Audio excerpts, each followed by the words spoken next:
All right, welcome everyone.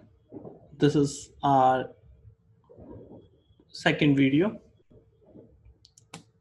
for the AWS VPC FlowLogs. And in this video, we are going to actually perform the practical on our previous architecture diagram that we have learned in our previous video, uh, in which you can clearly see that we can basically push our VPC flow logs into the CloudWatch and S3.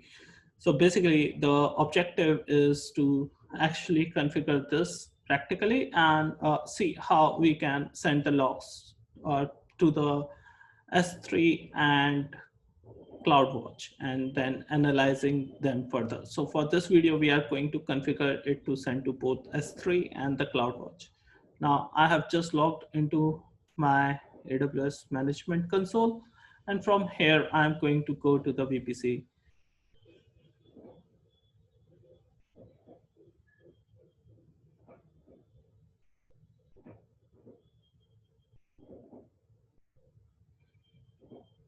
All right, so right now I'm under my VPC. I'm having one VPC already created, which is Unix Cloud Fusion. From this VPC, I will be going into the flow logs. And here I'm going to select the option called create flow log. Under this, I will have to name my flow log. So I'm just going to call it VPC flow logs hyphen S3. Why? Because we are going to send all our VPC flow logs to S3 right now. This is the first part. Now S3 is useful for the storage purpose. It's cheaper and you can basically access the log stored in S3 using the Athena that we have discussed in our previous session. So we are going to select the filter to all because we want both the accept and reject logs to be within our log so that we can analyze which traffic is accepted and which is rejected. Now the maximum aggregation interval allows you to record the logs. Basically the file gets written out either every 1 minute or either every 10 minutes. Now 10 minutes is like it will come with a delay, and the 10 minutes will have more amount of data to be analyzed. So if you need less files, then you can select 10 minutes, but obviously it requires overhead of bigger files. We are going to stick with 1 minute because this is like most suited in our case and even for a production kind of environment. So 1 minute, it's going to create every 1 minute the logs, and then for the next minute, it creates a new file and starts writing to that. But remember, when you create it for the first time, it can take around 10-15 minutes for this entire thing to work, but then it will keep creating the files every 1 minute. Now it asks for the destination, so we are going to send it to S3. And it asks us for S3 bucket ARN. Okay, so I have already created an S3 bucket here. So I can navigate down to S3.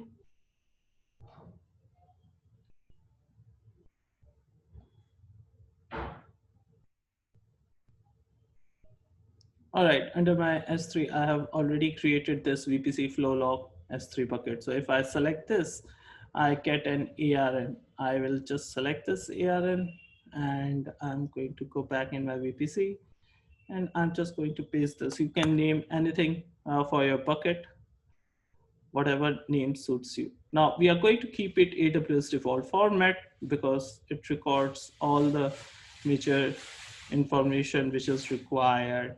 So we are not going to change it. There are some extra format which you might be able to add through the custom format.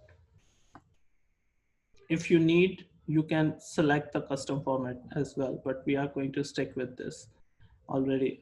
Now we have also created the tag. This was already taken from the name of the flow log. So let's click on create flow log. All right, this going to create a flow log. You can select it. Here it's going to show you that the flow log has been created. Now, the interesting thing that I wanted to show you is as soon as I have done this,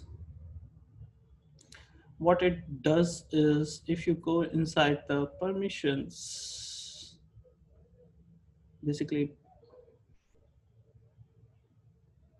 okay, I'm inside bucket, ACLs, schools. So if you take a look at this bucket policy, you will find that AWS has automatically created this log delivery permissions, which allows the AWS or VPC flow logs to write to this S3 bucket. Here it is. Okay, so you see it has already created this, and it is having all the permissions which allows it to write to this bucket. Without this permission, AWS VPC can't write directly to the S3 bucket. All right, that being said, this permission we have already provided. If we go back to the S3 and hit refresh, as I said that it's going to take some time. So we are going to check back on this in a while. And in the meantime, I'm not going to wait for this, for delivering the logs. What I would do is I'm going to create one more flow log to show you how to send it to the CloudWatch. All right, so let's create another flow log. This time I'm going to say it VPCFlowLog hyphen CloudWatch. So basically I'm able to identify that it's sending the logs to CloudWatch this time. I'm going to select the filter to all in order to record both the accept and reject type of messages. Then the maximum aggregation interval will be 1 minute. So that we receive the event as soon as it occurs. The time to raise an event reduces if you select per minute, because you will have the log delivered at every minute, and you can almost in real time detect if some event is happening in your AWS account. All right, that being said, let's send it to the CloudWatch logs. Now, if you wanted to send to CloudWatch logs, you need a log group. So let me show you the log group. If I go here and go to my CloudWatch service, under the CloudWatch,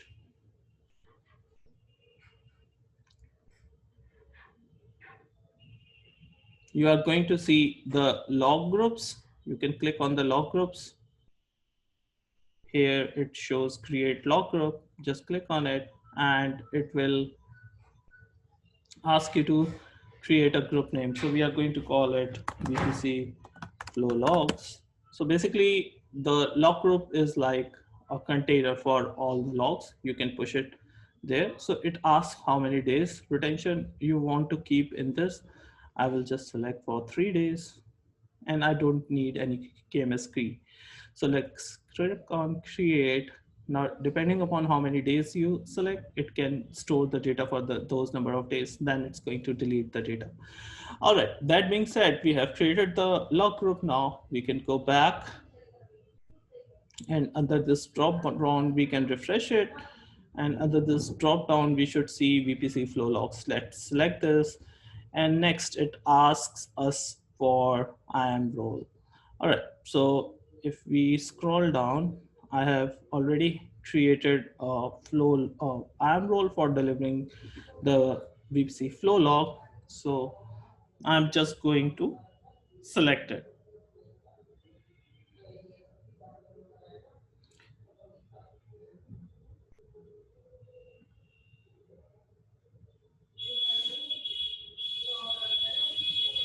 All right. All right, so I have already created this IAM role. If you want to see the details, I can show you. This is my IAM role. So here you will see that there is a flow logs policy, and what it allows it is that it allows the flow logs to be delivered into the CloudWatch resource.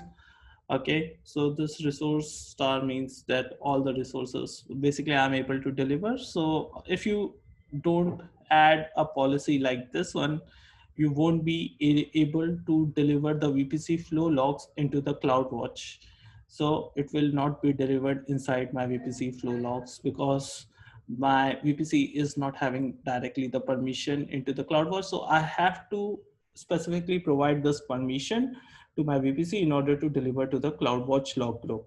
All right, that being said, we are going to keep the AWS default format just like previously and click on create flow log.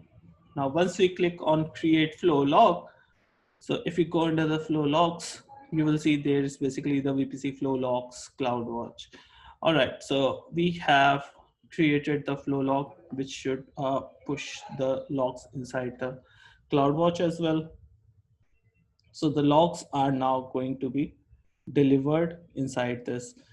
Right now, why there is no log between in S3 or CloudWatch, because we have not generated any active traffic on these right now. So what next we are going to do is we are basically going to create an EC2 instance and then we are going to try to SSH inside it.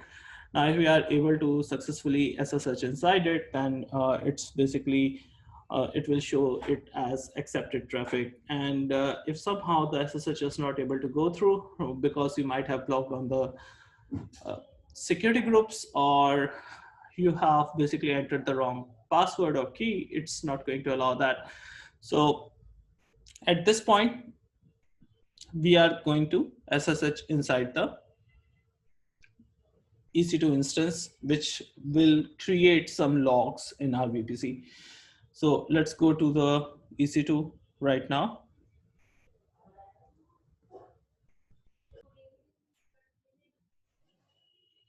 All right, so now let's go to our EC2 instance. And if we go inside our EC2, you will see that I have already created a web server instance which is running. I can select this instance and it's going to show me the details here. And now what I can do is I just need its public IP and I can try to SSH inside my EC2 instance. So what I'm going to do is I'm going to click on open address. This works.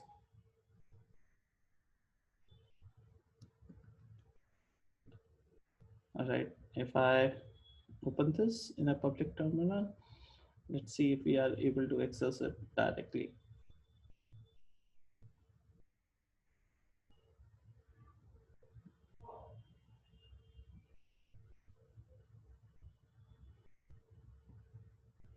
It's taking some time. I can click on connect. It shows me I can directly select. All right. So I can pass my user here, which is cloud_user, and click on connect. All right, it's giving me a terminal where I will have to. All right, so I'm basically able to connect to my EC2 instance. Okay, so what I can do is I can simply try to connect from this instance again. So I will go to my EC2 instances. Okay, this took too much time. Let's try and refresh this page. All right, and inside my web server, I will again copy this and try to pass a wrong password inside this for connecting. Let's try and SSH from here itself. Now my user is cloud_user. And at this point, I'm going to pass basically a wrong password. So first of all, it will not allow me to directly connect like this. Okay, so this should time out. Okay, but I'm not going to wait for the timeout session. Another thing that we can do is try to SSH through a private IP. See if I'm able to do. So I'm basically on that server only, and I'm trying to SSH to it. It says, let's say yes. It asks for a password. Let's deliberately give a wrong password to it. And because I have given a wrong password, this will be recorded in the logs as denied. Let's try again. And this is a wrong password. And finally, what I can do is I can pass in the correct password. All right, so let me pass in the correct password. Now I have logged in. So I have basically created two events where I have generated two logs which were denied, and one was allowed initially and one was allowed later. So all of the four events would now be recorded, and this would be delivered in the form of the logs in my S3 bucket. I can hit refresh. So it automatically creates this folder. I can just navigate inside it. Now, if you go inside this VPCFlowLogs, US East 1, 2020, 12, 09. So we already have the logs now in our VPCFlowLogs. And if we go into the CloudWatch console and I hit a refresh over here, it should show me the log streams. This is the network card for which it's showing. So here is all the data that has been captured. We are going to see this in more details, and we are even going to analyze this through Athena, create the pattern, set up the alerts on this in our subsequent videos. This is all for this record video, and I'm going to record further videos on this where I'm going to create the alerts within the CloudWatch, and then I will also show you how to analyze the logs using the Athena in the S3 bucket. I hope this session is informative and it has shown you how to configure the VPC flow logs to send to S3 and CloudWatch. So if you have not subscribed to our channel yet, I would suggest you to subscribe for more such videos on AWS and DevOps. It's a one-stop shop where you can learn all the things related to the DevOps and the cloud. And for more information, you can visit to our site, which is unixcloudfusion.in. All right, that being said, thanks everyone for watching this, and see you all in my next recording.